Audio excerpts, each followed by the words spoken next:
And the first technique in the chart requires us to join the main color. We will not be working with it, we'll just be creating floats. And the first that are only visible on the front. And it will create a little braid.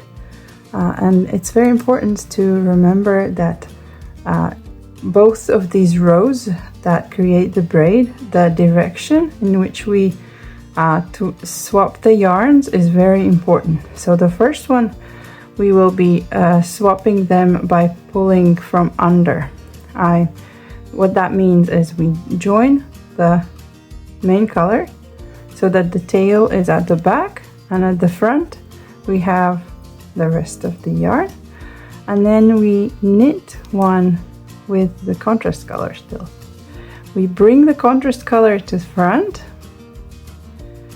and we pick up the main color from under, and then we pick up the contrast color again from under the main color and knit the next stitch.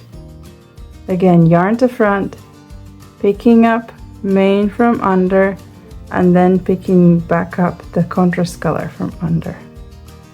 You should see little braid legs forming here, and they should all be lying slanted in that direction.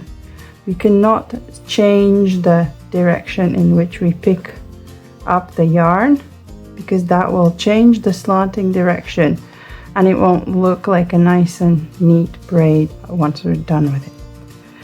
If you are an English knitter, then you are probably holding the yarns on this side, and it's a little trickier to do this, but is doable. So we've come to where we need to swap the yarns. So again, we need to pick up the main color from under, then again the contrast color from under, and bring it to the back of work, knit the stitch and return it back to front of work. Pick up the main color from under, pick up the contrast color from under, bring it to back of work and knit the stitch.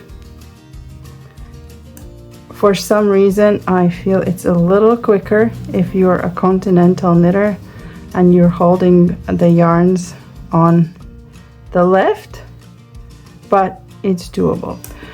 You can also experiment if you're a seasoned fair isle knitter. You could also experiment turning the work around and working it from the wrong side, and that way the floats will be at the back of work that you're probably more used to, but you have to make sure that you also keep the swapping direction all the same. And you'll probably notice that and obviously when you get around, you'll have to after you finish the braid, you'll have to return back to working from the right side, but hopefully that's self-explanatory. You'll notice that after a little while the threads will get really tangled, and a quick because we're always twisting in the same direction, and a quick way to untangle them is to hold the two strands up like that, forming a little spiral, and then just pulling it, and it should untwist your work and remove the tangledness in the yarn. And once we've done the floating picking up from under until the beginning of round, we'll knit another round in the same style, except this time we'll be picking up the float from over, so that it creates these little floats here slanted in the opposite direction and creating a little braid. I'll show you how to do that when I get to the end of this round. And once you complete the first round of the floaties, colorful floaties, it looks something like this. But as soon as you start the second round, you can see a nice braid forming. And that's because we're now slanting the floats in the other direction.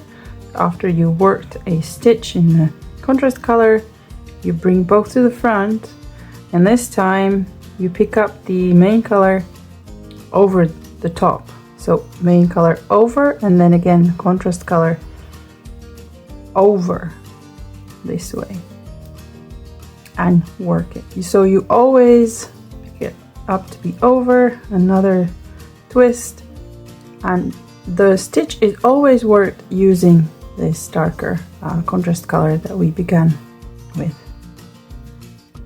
And again, so if you are an English style knitter, your yarns would be on this side, and you would regardless put it over the working yarn once more, bring it to the back of work, knit the stitch, bring it back to the front, put the main color over, then the contrast color over again, to the back of work, and knit the stitch. And that's what makes this little tiny braid. It does take a long time to do it, but I hope you can see that it's worth the effort.